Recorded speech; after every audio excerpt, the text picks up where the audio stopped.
All right, welcome back to another episode of Vegas Day Drinkers Podcast, episode 10. We're going to call this one Duckworth to Hewson, the messengers you didn't know that you knew. I'm one of your hosts, Chris. And I'm Darren Benjamin, as always. Yes, and don't forget, tall, dark, and repugnant. So, in this week's episode, we're going to talk a few things Vegas, as we always do. We're going to talk lots of music this week in Vegas. We're going to talk Valentine's weekend. We're going to talk Super Bowl. We're going to talk Super Bowl halftime show and the new residency that was just announced today at the Sphere. Do you know who that was? I actually do. Yeah. NKYTOB. What is it? New Kids on the Block? No.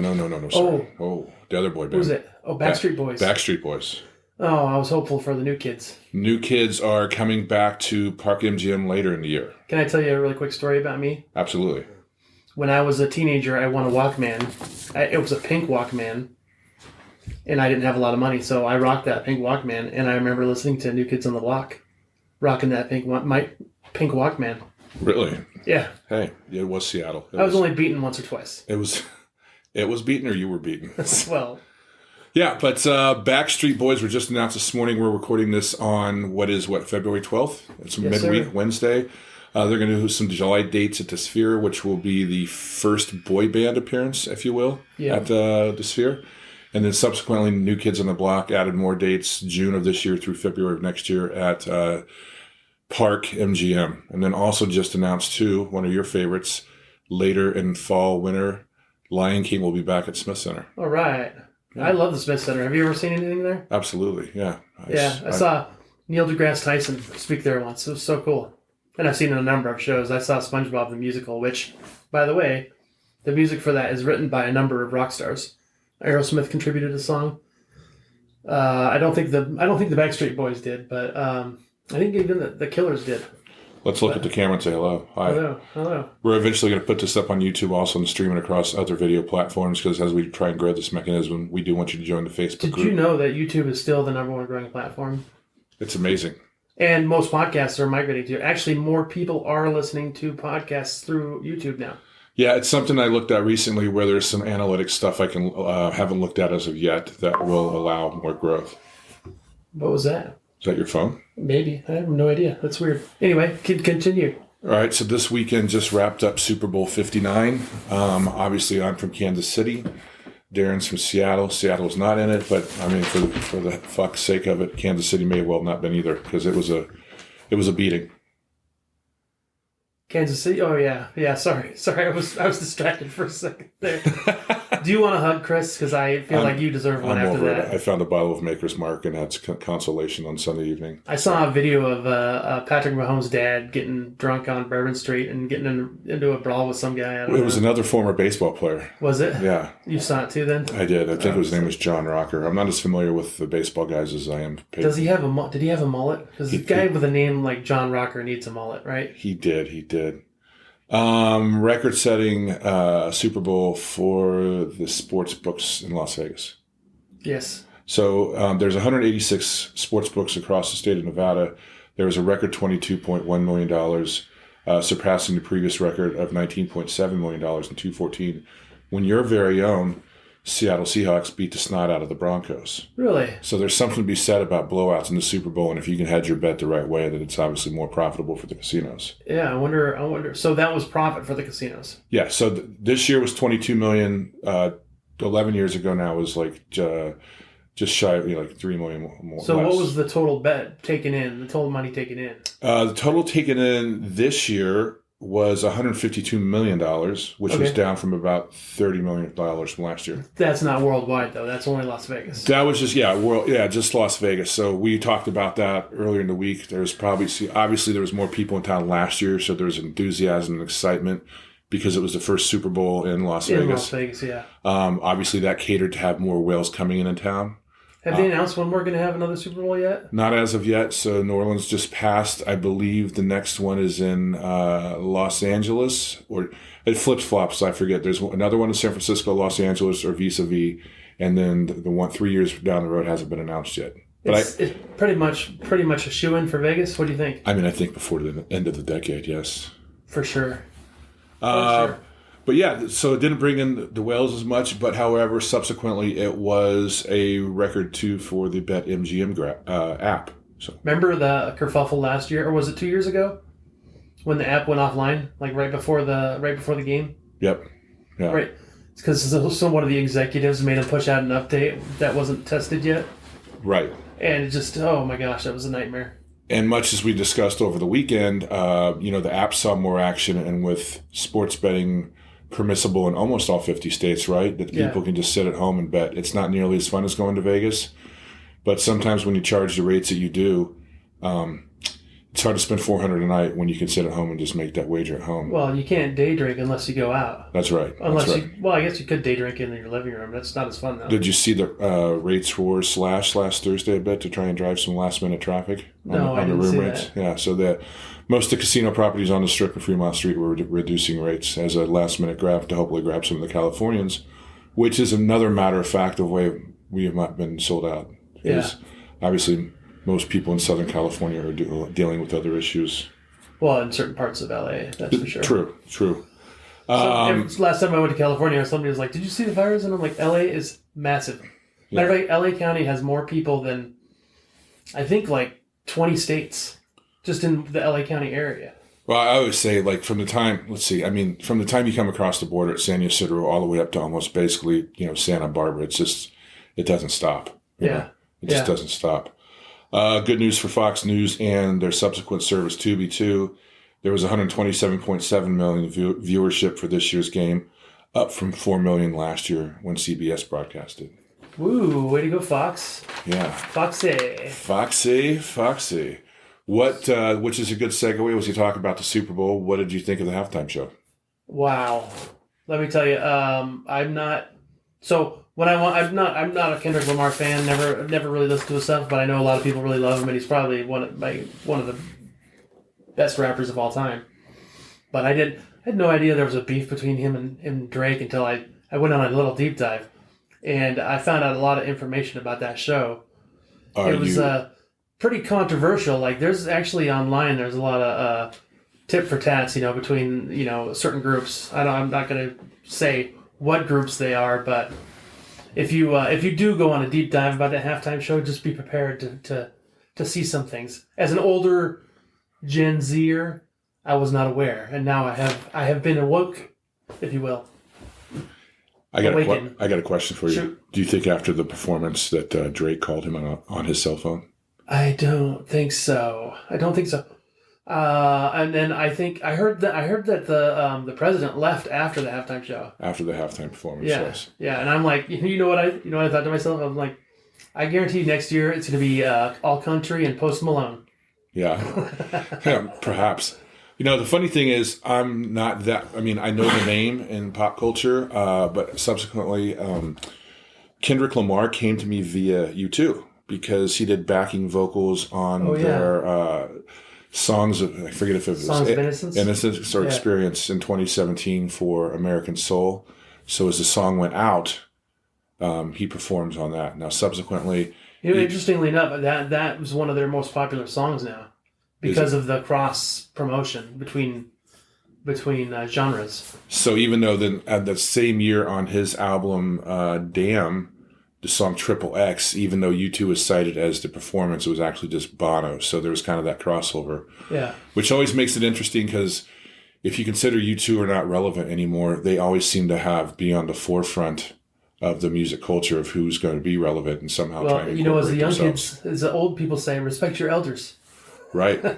And they're now elder statesmen of the music industry. That's just the way it is now. This is true too, and that made me think about when I was a younger man myself. When back in the day, I used to go to Tower Records over on Sahara. That was a great place. And spend my Tuesday afternoons. And what I think we miss in this generation is the discovery, the faction to lose yourself, to find yourself, and discover new things in music. And it was kind of interesting today because I had a feeling of grandeur, if you will, kind of doing a little deep dive as I got ready for the podcast also. Because I used to go over there, I would read the staff picks and kind of this thing led to that thing. And then I went down a wormhole and then I think, the vehicle that was featured on the platform of the performance was not the same car he had on one of his albums, but it was a Grand National. 1987 Buick Grand National, was it? I'm a huge fan because my very first car was a 1979 Monte Carlo, so a lot of the same stylings, basically, if you will. But it had a little more. The Grand National had a little more NASCAR stylings at the time. But it was a throwback and homage to his dad. So I guess as a boy, when they used to drive through Compton, his dad would be bumping Big Daddy Kane. Really? Which just kind of drew me in even more. So if I was per se on the fence about some of his performances, that was just enough inkling for me to keep going on the dive. Now, did you see that? Did you read about some of the stuff as far as the stage? Yeah, of course. The stage was a PlayStation controller. Yes. And the controls lit up at certain times, and that code, and I know it unlocks God mode on GTA. Yes. So I'm not a huge GTA fan. I don't like games where you can kill people, police and whatnot. But I know it's a very popular game. Now, I was reading that one was debunked, and we're not going to go into theory and whatnot. But it was also another unlocked code for Jurassic Park Lost World. I mean, I know you're a much bigger gamer than I am, but if you do that sequence that was shown on television, it right away gave you 59 lives, which coincided with Super Bowl 59. Oh, interesting. Smarter people than I. So, yes, I mean, his group is obviously working on a different level, and there's a bunch of, you and I talk about it in shows and everything, just a bunch of Easter eggs. And if we can just make you guys aware of a couple things and kind of, look deeper into it and, open up the national conversation on a Day Drinking Club podcast, mind you. Speaking of Easter eggs, what do you think of the over-under on eggs coming up for Easter? A lot more plastic. Oh, man. Why was your sperm count reduced? A lot more plastic. I was at the grocery store. I know there's a controversy about eggs right now, but I just don't buy them because I'm unless I absolutely need them. Yeah. But dude, $15 for an 18-pack of eggs. Yeah, it's nuts. It's nuts. Although the funny part is that I've seen multiple videos of people overseas in Mexico, Canada, and Europe, and they're just regular price. Yes. So I mean, what's the disconnect? I don't get it. What did you think of Samuel Jackson's performance in that? And how about Serena Williams? I love Sam Jackson, and I think there's a whole lot of you know what? I'm just gonna say it. There was a whole lot of FUs in this performance. Yeah. You know what I'm saying? Absolutely. Because not being political, but Sam Jackson and Donald Trump were friends at one point. Right. And him being there and just kind of and him doing what they were doing, I was like, Jesus. And while I was watching it live, I had no idea the inklings of this. And this is again the deep dive I went on, and I was like, wow, that's crazy. Not that any of us have all the time in the world anymore, but if you do hop on the YouTube's machine, I mean, there's some stuff you can definitely watch that's pretty entertaining and informing.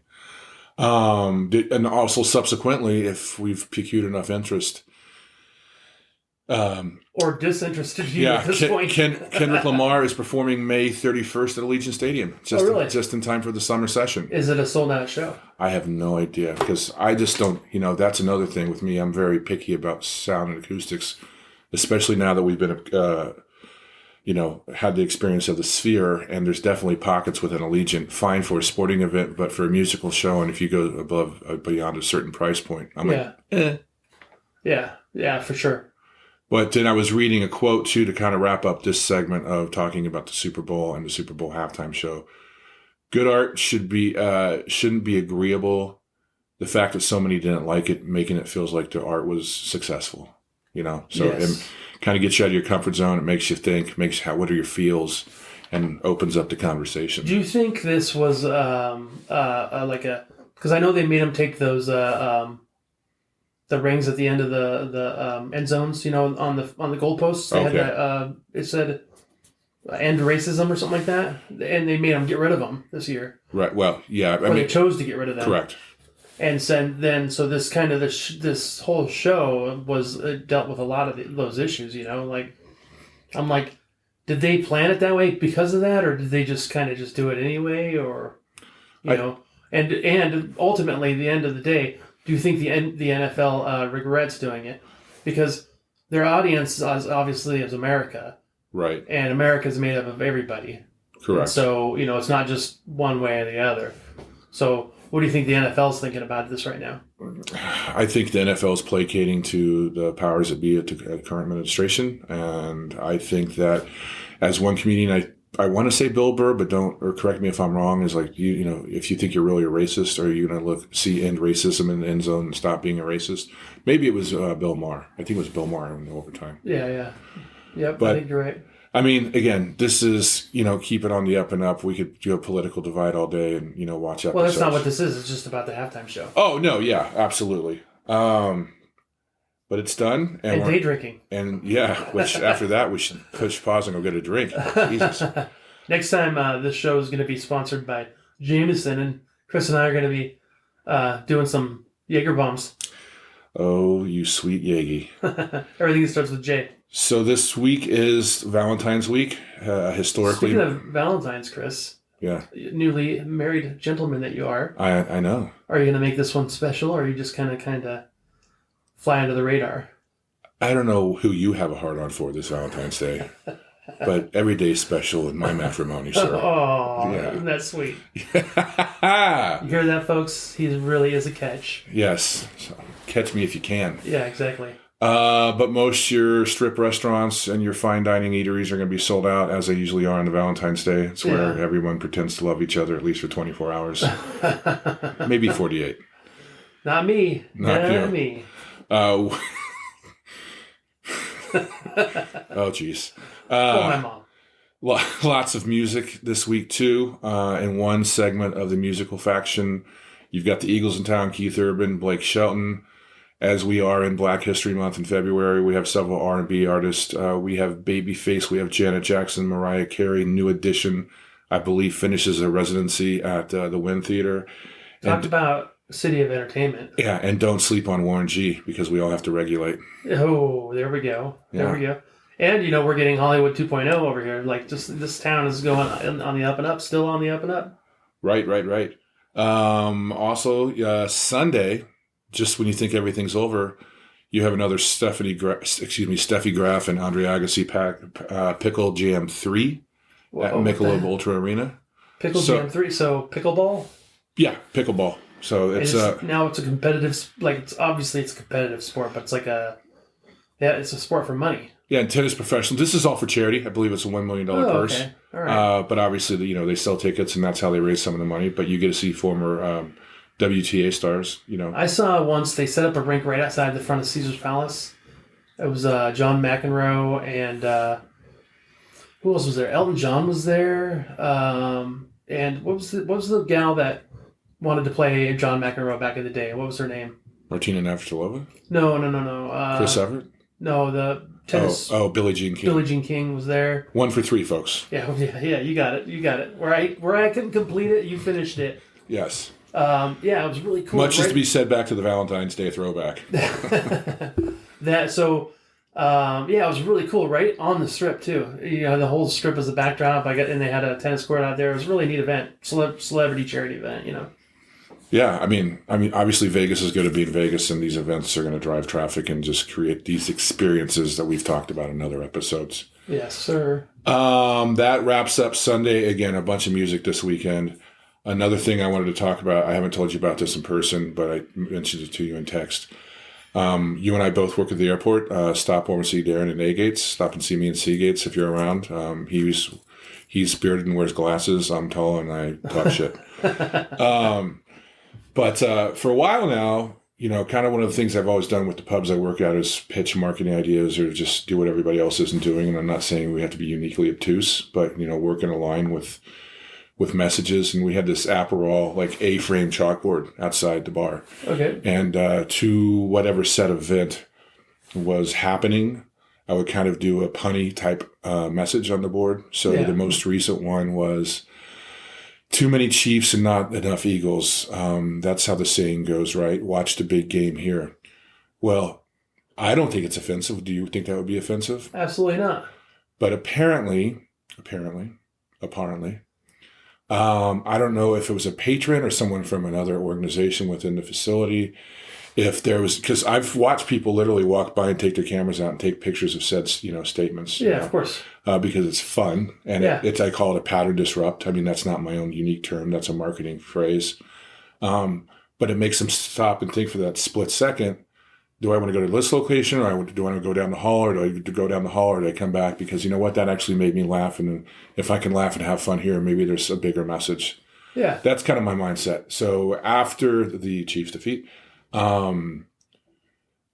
Monday, I go to get the A-frame to erase it and come up with whatever creative nuance I'm going to come up with for the next couple of weeks.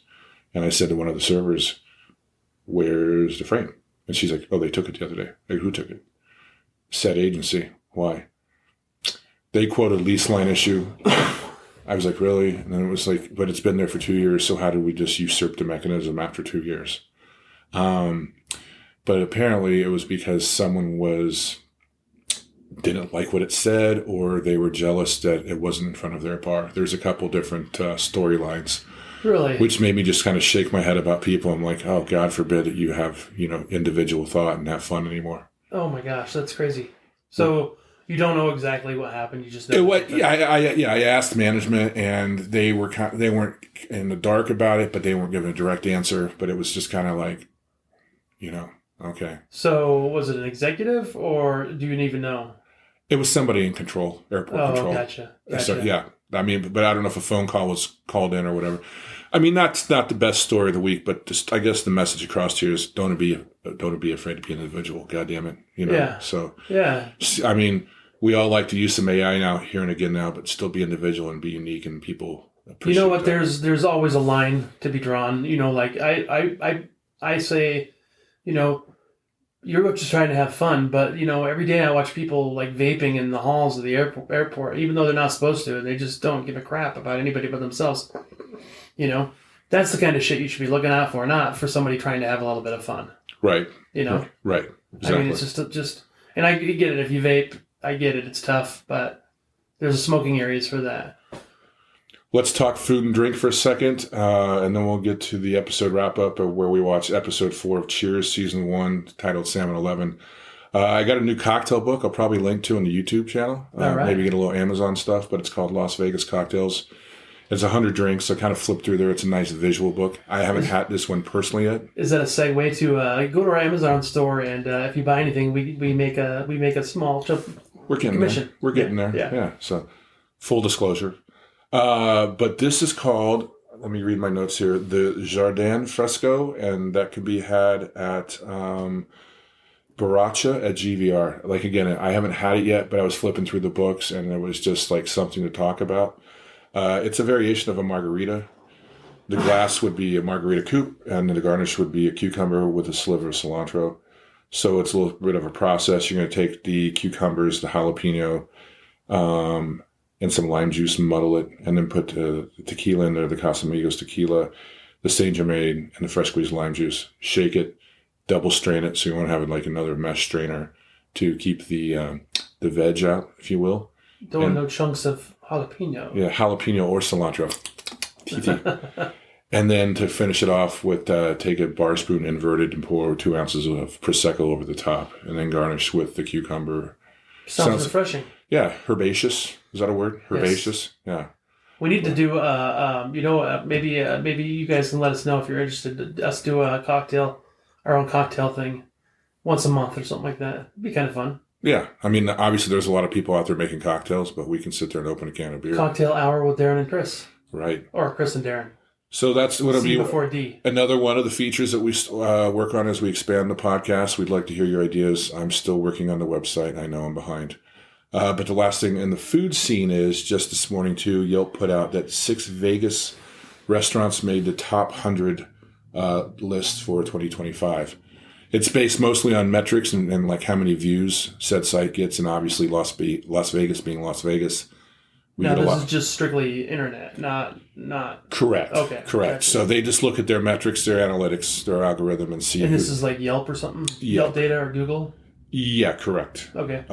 So places I haven't heard of, and by no means am I the food critic, extraordinaire, but there's a place on Durango somewhere called Milpa, which is tortillas from fresh mesa made from imported heirloom corn. Heirloom corn. Yeah. Wow. Yeah, I kind of did that myself. Does this corn drink its tea with its pinky out? Perhaps. That was the leading one. The second one was a place called Toasted GastroBrunch, which is way up there in West Flamingo somewhere. Okay. So another West place. Side? When we're not hitting snooze, we might have to hit Toasted GastroBrunch. I've heard of Toasted. Okay. Yeah. And then what I would believe is a Japanese component, and they have 2 outlets here in town. It's called Hachi. And then another one is Top Did Sushi. You just sneeze? Excuse me. Yes. Hachi. Yeah. But I don't smoke. Hachi. And to round it out, there is Top Sushi and Oyster 2, which I believe there's 2 outlets in the Vegas Valley also. Okay. So that was just pressed out on Yelp, on their annual list of top 100 Las places. Vegas. No, in the United States. Oh, in the United States. Yeah, so we got 6 mentions. Wow. From across the country. That's, well, you think about it. You get a social media component of Las Vegas, like let's say the Las Vegas Foodie or the Vegas Starfish, Sure. and then you cross promote that with TikTok, and then you have all these travelers that got to come try. They see it, they got to try it. So it makes sense to me. Yeah, absolutely. That just means we're shining. Yeah, like a diamond.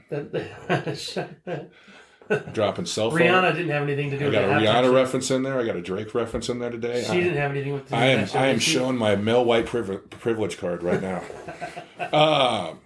Let's wrap this one up with Cheers, episode 4, Salmon 11. All right. When did you watch it? About 20 minutes ago.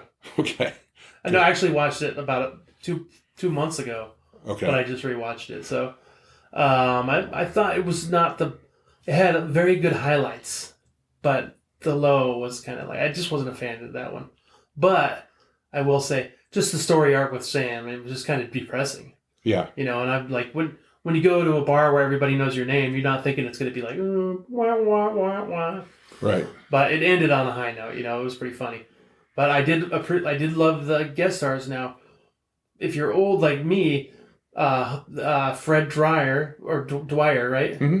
He was a football player back in the day. He was He was a defensive end for the first. He went to San Diego State, I believe, and then he played. Oh shoot! His first few years, I forget where he played in the NFL, but he had a 13-year career total, and he finished up as a Los Angeles Rams.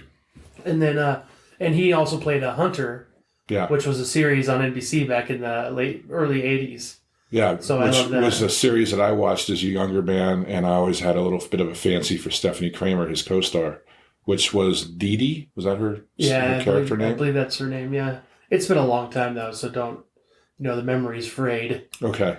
Yeah. So... I was recently watching, for whatever reason, Hunter within the last year or so, because I did enjoy it as a child, and so it's a little more fresh in my mind, and it's always great how Frank Lupo, the creator and writer, could get a series wrapped up in 48 minutes. Yeah. Before we go to the other guest star in that episode, do you know who Fred Dwyer's college teammate was? I have no idea. Rest in peace, Apollo Creed, Carl Weathers. Oh, Carl Weathers. Yeah. Wow. So they both played football at San Diego State back in the day. That's great. And a little more in your forte. Who was the other guest on this one? Harry Anderson, who played Harry in the episode, but he also played Harry in Night Court. Right. Judge Harry.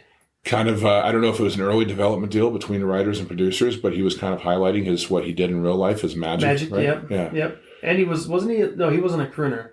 No, but that was a featured character in Night Court, which was Mel Torme. Yeah, introduced. A big fan of. Introduced in this episode as a bit of a shyster trying to shortchange Coach. Yeah. And Norm. Right? Norm as well. Yeah. Yeah, that was pretty funny. He's like trying to dangle the coin, trying to levitate the coin. What else? Oh, speaking of Mel Torme and Night Court, John Larroquette played a Klingon in Star Trek 3. Did you know that? I did not know that. Yeah. And I actually, when I first was a day bartender, when I first learned how to bartend, I worked with a gal named Mel Torme. Her full name was Melissa Torme, but she was one of the daughters of Mel Torme. I remember John Larroquette obviously best as Dan Fielding in Night Court. And then I think there's a rebirth of the show currently on they brought it Peacock back right now, right? Yep. But then also as the foil to Bruce Willis's character opposite Kim Basinger in Blind Date so many years ago. Yeah. Yeah. showing my youth. Yeah. But that's a good wrap up, I think. Good episode. Thanks for checking it out. Yeah. And we'll see you for episode 11 here next week. Why not? Why not? Let's fucking go.